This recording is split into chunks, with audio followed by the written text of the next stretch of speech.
we're behaving ourselves.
If you've got any query, report the Jimmy Medcalf. He's the chief judge. When they report to me, I should say, well, report the club office, you know, Bill Medcalf.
No, but you should have a cut out there. Right. Cut out there. I wonder if I had anything with writing there. With Smith's. Oh, right. Smith's cut out. Instead of this? Instead of that. Yeah, right. It had a 9 on the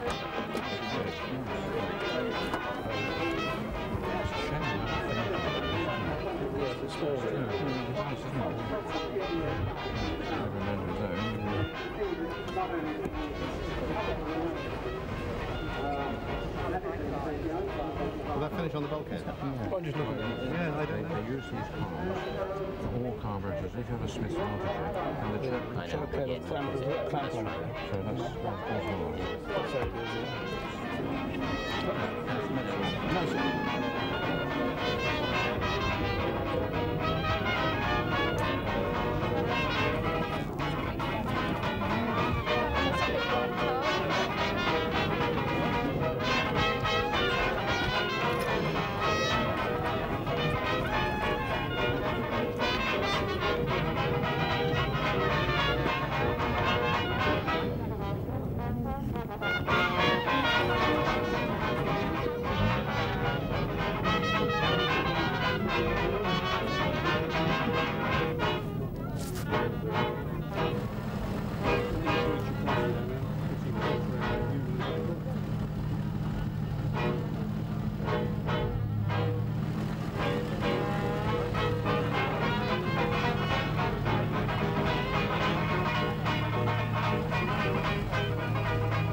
This is the car that's now known as Mother Gun. It started off life in 1935 in this present form, I think, as the Bentley Jackson.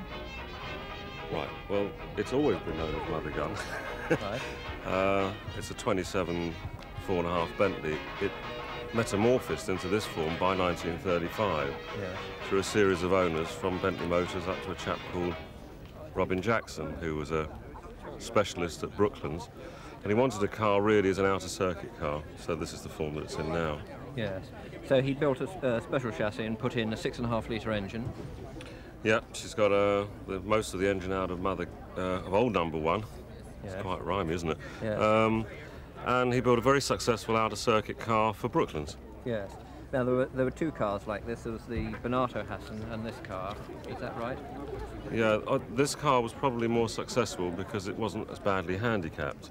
And could regularly be relied on producing 130 miles an hour plus on the banking. So if you wanted to win a gold star at Brooklands, you'd probably borrow this car for a few £100 and you'd then have your gold star. Yeah, yeah. In fact, it won the last race at Brooklands in 1939. Yes. All right, so eventually the car went into disuse during the war, and I think it was found in 1966 by Vaughan Davis, is that right? Vaughan found the car in '66 and then proceeded on the longest rebuild, I think, in the Bentley Drivers Club history.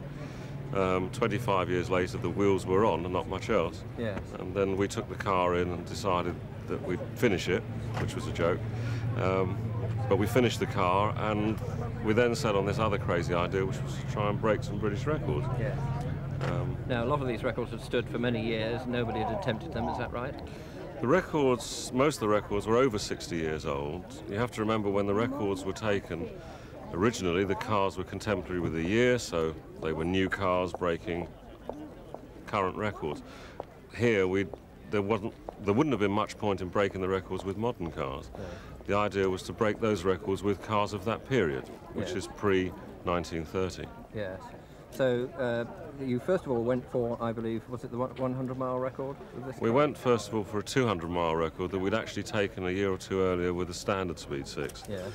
We were going to go further, but the petrol tank started to leak, the one bit that W.O. Bentley hadn't made. Yes. We tried again a few months later, got about as far as 500 kilometres and the petrol tank leaked again.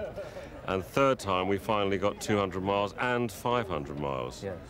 And then I rather stupidly thought, well, that's it, and we'll never do that again, until Vaughan came up with another crazy idea. Why don't we try and break a 1,000-mile record and raise some money for Brooklands in the process? Yes. So, in fact, you went back to Millbrook in April this year? We went back to Millbrook this year in April. We got ourselves a new driver, Yes. Prince Michael of Kent. He had all of the right credentials. Yes. He was well known, very cheap, and an excellent driver. One owner from you, I think. And his father was interested in Bentley, so we'd sold the product before we got there. Yes. So we had somebody who was as well known as Ayrton Senna and much cheaper. Yes, and in fact just as delicate in the controls. He was a very good driver. Super driver, yes. Very impressed. So you went out at around 8 o'clock on 29th of April? We started out around 8 o'clock. We finished during the afternoon within 55 minutes within the time allowed. Yes. We'd got our money's worth with Prince Michael because he drove actually 2 laps more than anybody else. Yes. So he drove about 260 miles. Yes. The car had averaged 104.49 for the distance, including fuel stops. We'd had a couple of laps out of her on the record run at over 120 miles an hour. The other thing was quite interesting, that she averaged 12.49 miles to the gallon. Which is incredible. Amazing, and it didn't use any oil, No. which is even more amazing. Upset Esso because they were there with lots of oil cans to pour in and we never got to use any. I think people also don't realise that it actually is a road-going car as well, so the car was capable of being driven away that day. It would have been capable to drive away that day, but the RAC decided to seal it because they wanted to check that we hadn't cheated. Yeah. But I drove the car here today. Yes. A lot of the advertising thing is actually because of the sponsorship for Brooklands, Yes. and so far I understand to date we've raised somewhere near £20,000 for them. Marvellous. So we're hoping the car is also going to be at it's going to the British Grand Prix, Yes. and it will also be at Motor Show in Birmingham. Good. On one of the stands there, so Yeah. if somebody feels like putting some more money in the pot for Brooklands, Better. stick it in there. Excellent idea. Good. And just a last thing, Stanley, can you tell us a little bit about how it drives? What does it feel like to drive the car? It's a wonderful car to drive, but it's a bit, I imagine, like flying a Spitfire. You can't actually see the end. It's somewhere around 8.5 feet in front of you. So you are liable to run over cats and dogs unless you're very careful. But it is a fabulous car on the road. It does handle very much like a modern car. Is it a neutral handling car? Very much so, and with a top speed of around 135 miles an hour on the normal road, which Yes. we're not allowed to do, it looks like being a super thing to use. The problem is that obviously you tend to try and look in the mirrors all the time and trying to behave yourself, but it's very difficult with a car that's so much fun to drive. Yes, yes, it keeps urging along. Good, well thank you very much, Stanley. Pleasure. That's very nice of you.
I'm a bit prejudiced because I was at the first Kensington Gardens and I've judged all of them there pretty well since.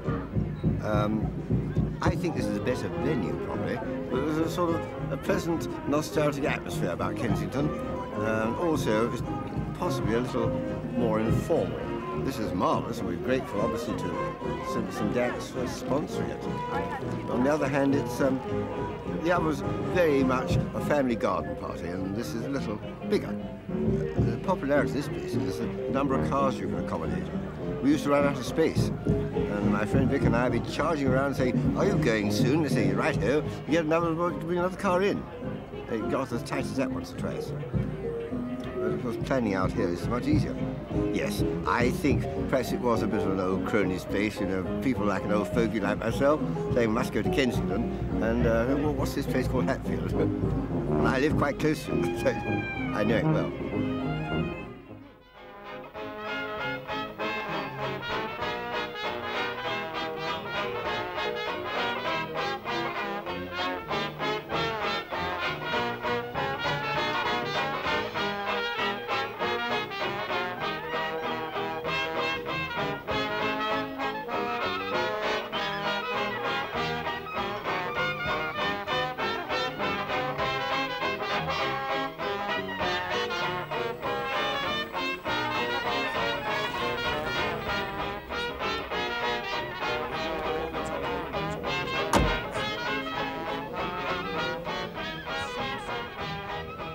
To be perfectly honest, I prefer Kensington Gardens, partly because it's such a tradition. I always used to like going there, and also because this is the one time each year when I like to tell all my friends to come and observe what they consider my madness.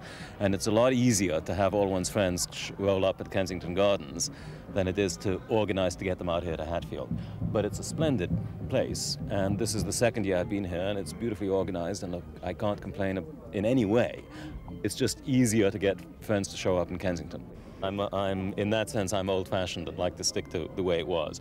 And hopefully, I would say, I see no reason once they've restored the Albert Memorial that both events couldn't take place. By sort of definition, this event is one in which members of the club participate. But one of the nice things about Kensington was that it was a combination of both fanatics for Bentleys and the general public. I have what I consider the last proper Bentley sporting model, which is the R-Type Continental. And I've had it for a long time, and I love it. And when I heard that this one might be built, I bullied the people who delivered that one into promising me the first one that they would get of this, which furthermore shares the same name. That one's the R-Type Continental, and this is called the Continental R. And I have them in the same color, in and out. I don't live in the UK, but more particularly, the car was delivered in France, and this is the first car delivered in Europe. It's the second car off the assembly line, so I understand, and the first one was delivered in the States. And my understanding is that Rolls-Royce began to deliver left-hand drive cars first, and since I was interested in getting an early example of the car, that's the way she came. I can drive on all sides of the road, whichever way the street may be going.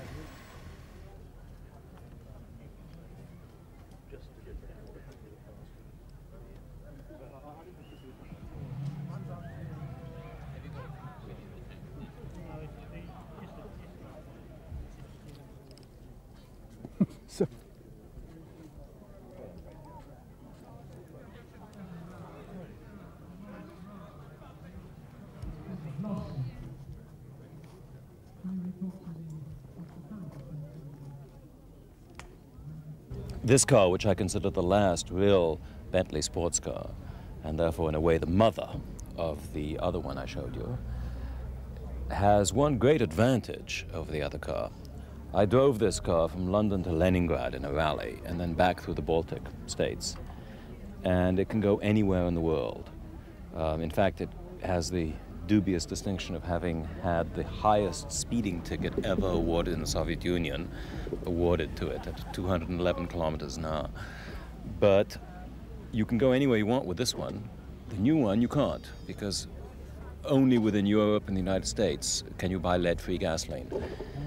And on this car, which was built in 1953, whether it's high test or regular petrol, you can buy it anywhere in the world.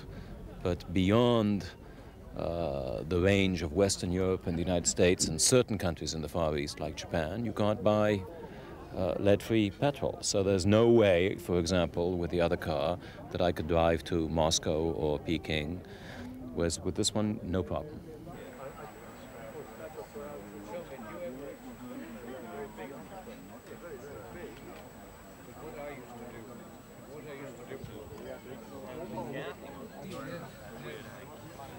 And they're slow, they're on, of course, and they're quiet now.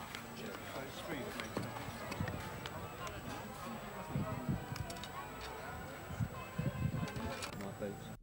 Stand back a little bit, come up.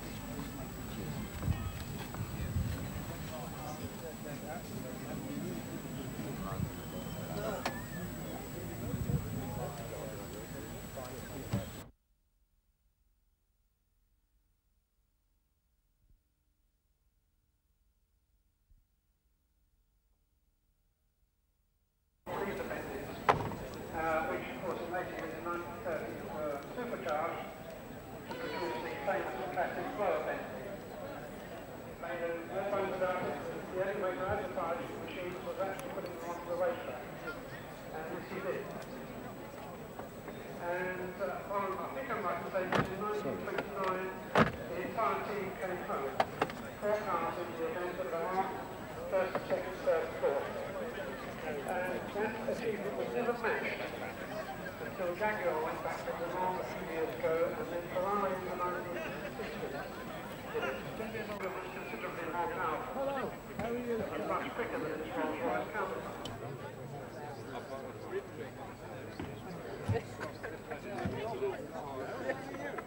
Judges have finished.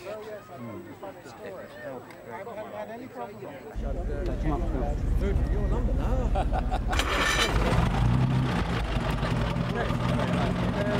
This is the one owner from the new car. Church on Sundays only. Never raced or rallied. It's been to Kensington Gardens once, Hatfield House, Swindon, and just one trip. But it went round the world on that trip. So if you'd like to buy it for £350,000, it is on the market.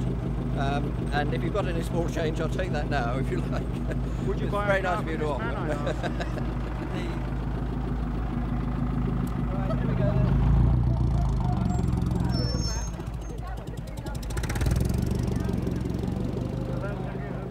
Well, I joined Park Ward in 1933, which I suppose is the 30s, but actually I didn't become part of Rolls-Royce until the latter end, just before the war, when Rolls-Royce actually bought up Park Ward. And then during the war years I wasn't doing in motor cars, but then after the war, when we got back into the motor industry again, and I was working for a company called Van & Pla, who did the Austin Princess. And then I left those to join Harold Radford, and we did some countryman cars with picnic baskets and all the things that go with those. And then at that time, Rolls-Royce were introducing this Continental car, which was a fast 130-mile-an-hour car, super lightweight, had to be 3,300 hundredweight, the total weight.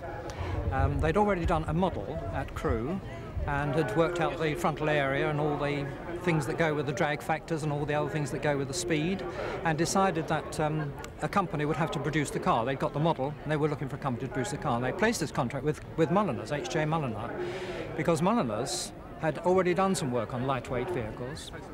And from Harold Radford I was invited to join Mulliners to take on this Continental, so I joined the Mulliner organisation especially to do the Continental. And as Jonathan was saying, that the Continental is the only car, the only one? Only post-war Rolls Bentley, which is a true Bentley. You'll never see another one with a Rolls-Royce radiator. That is absolutely right. It was a very interesting car to do because, as I say, from the point of view of production, it had to be a maximum of 3,300 weight. We had to find ways of making things light. For instance, we cut down the veneers in thickness, we cut down the leather in thickness. We were saving weight all the time. The whole thing was a light alloy structure, and we had to find ways and means of getting the craftsmen of those days to work in light alloy, which they weren't altogether used to doing. And eventually we produced a car that I think was a very attractive looking motor car. Even the radio, do you remember, was... Radio was reduced 2 inches. And the radio was an option, not an optional extra. That's right. But if you wanted to save the weight, you didn't have to have a radio in the car. And the same thing with the heating, same thing with the heater. Same thing with the heater. Yes. Yes. We did everything we could think of to save weight. And the early ones had aluminium bumpers as well. Yes, that's right. That's quite right. Which proved very unsuccessful, and we had to make the change back to steel bumpers. But the R-Type Continental was a very interesting car. And once the Continental had been established as the fastback sort of shape, when Rolls-Royce updated the chassis to the S-Type chassis, they didn't do a new model. We did the model then, or we didn't do a model. We did a full-size drawing and did drawings of the S Continentals, and then for them want S Continentals, S1 Continentals, S2 and S3 Continentals, all fastback cars. And then we introduced the Flying Spur. Do you remember the Flying Spur? Of course, the four-door Continental. Yes, the four-door Continental, which crew wouldn't let us call a Continental. No, so it was called the Spur. So we had to find a name for it. And our managing director, in his coat of arms, he had this winged spur. A spur with a wing on it. And so we called the car Flying Spur. That's where the name came from. Is that where it came from? Yes, that's where the name came from Harry Johnson's coat of arms. Really? Yeah. And so the Flying Spur was another interesting car because, again, it had to have 4 doors. It was a very close-coupled car, and we had to find ways and means of getting people into the back comfortably and easily, and yet keep the fastback, not exactly the fastback appearance, but the fast appearance, the speed at which the Continental was expected to look. And I think we succeeded quite well with the Flying Spur. The Flying Spur is one of my most favourite cars. I think the Flying Spur is one of my favourite of the last of the Bentley Rolls-Royces as well. There were a few Rolls-Royces built on the Flying Spur chassis. Yes. I think 26, not very many. I think it was. Yes, not very many. Yes.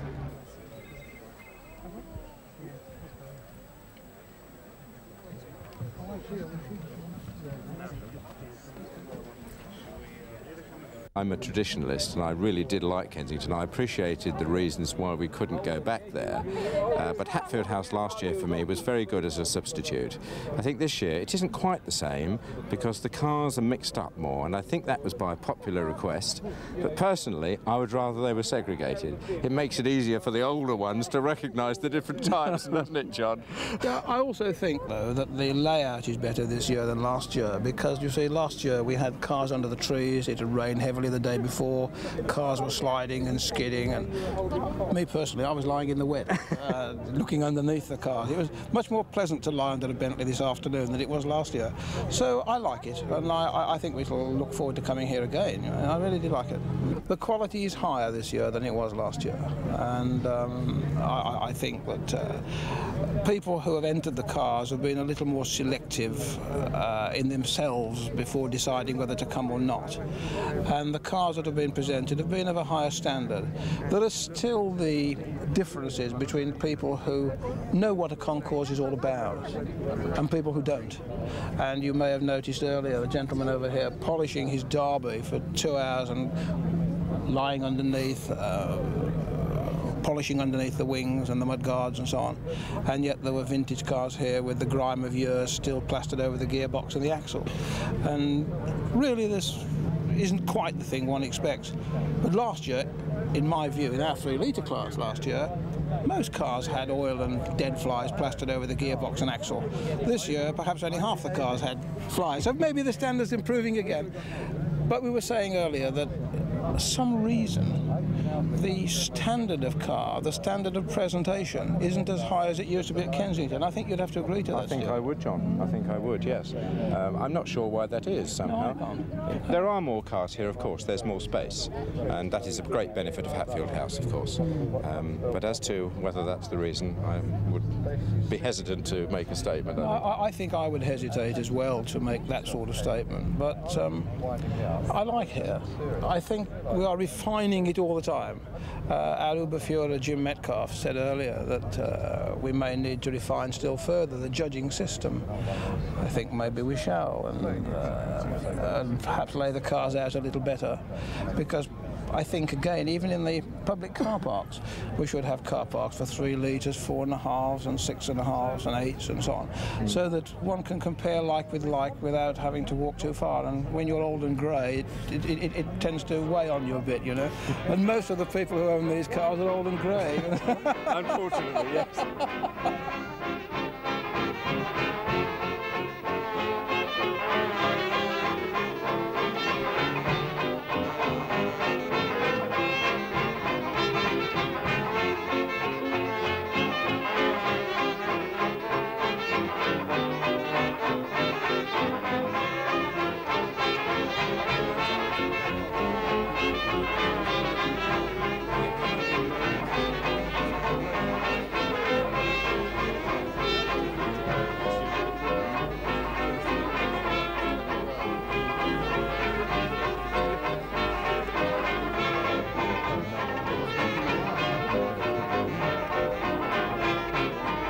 It's been developed for racing against the modern sports cars such as the Cobras and the Ferraris, the Morgans, Porsches even, and those sort of things. 8-year development on the car, and with the fuel injection, cosmos fuel injection is quite a innovation that we've adopted for the engine, and it's now developing probably the most of any of the V8 Rolls-built engines.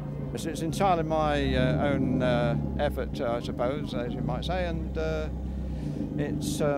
I've been involved in racing Bentley since 1956, so it's the third of the Mark VI type cars that we've done. And this it started off life with an S1 engine for its first 2 years, and then we spent another 2 years putting the V8 together and installing that. It's been very difficult to put the V8 in because it's obviously difficult to get it low into the chassis, so we've put a dry sump lubrication on, which has helped a lot. In recent years it's been more Silverstone, but I've raced on most of the tracks in England over the years that I've been competing in Bentley specials. With its best gearing for the highest speed is 177, which is quite a reasonable speed. I think with a bit of streamlining and a special gear ratio, we could achieve, we're hoping that perhaps one day we'd like to try and achieve the 200 mile an hour in a Bentley, which I think is possible.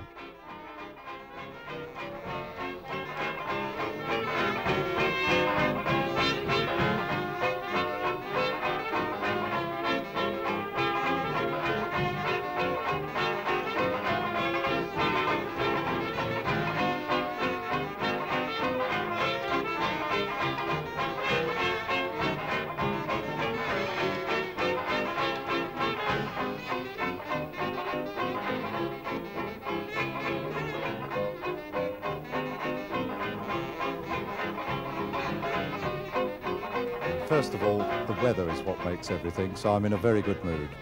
We're looking at a scene here where we've got 280 cars this year, a great spread right across all the marks of the cars that have ever been made, and all the signals I'm receiving from the members today seem to be positive.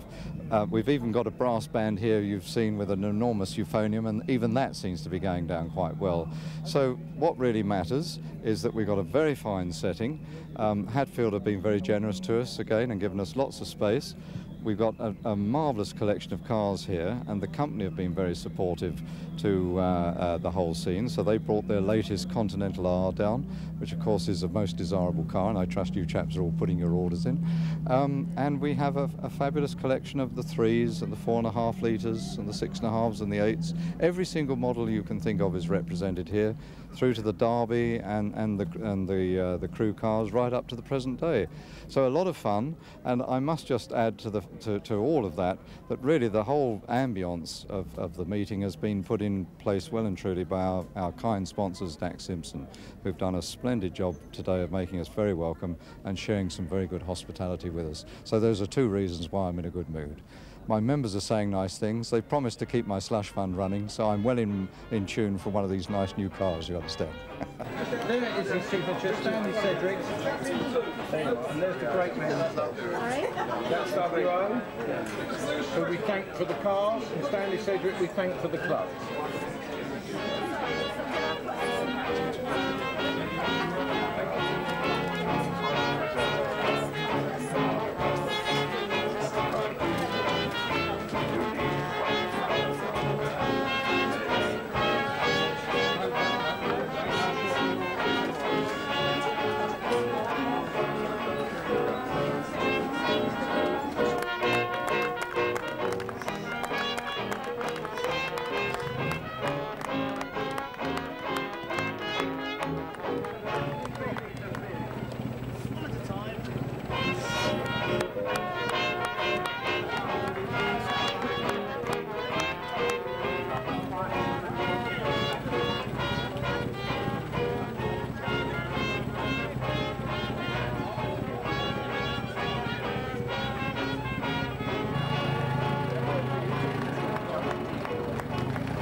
tree I'm holding it. There we are.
Sorry.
In fact, one each side. Come on.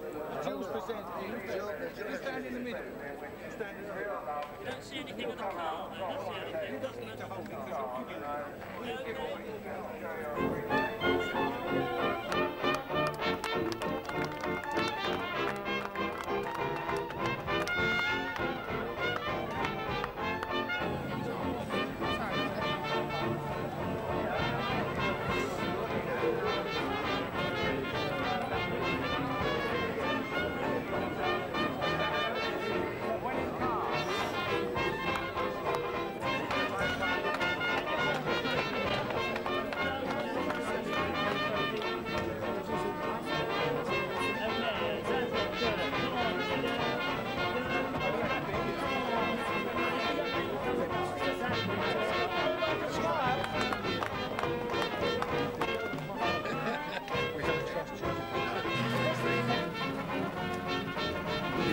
Concours or judging at Concours 40 years, and you never can tell really.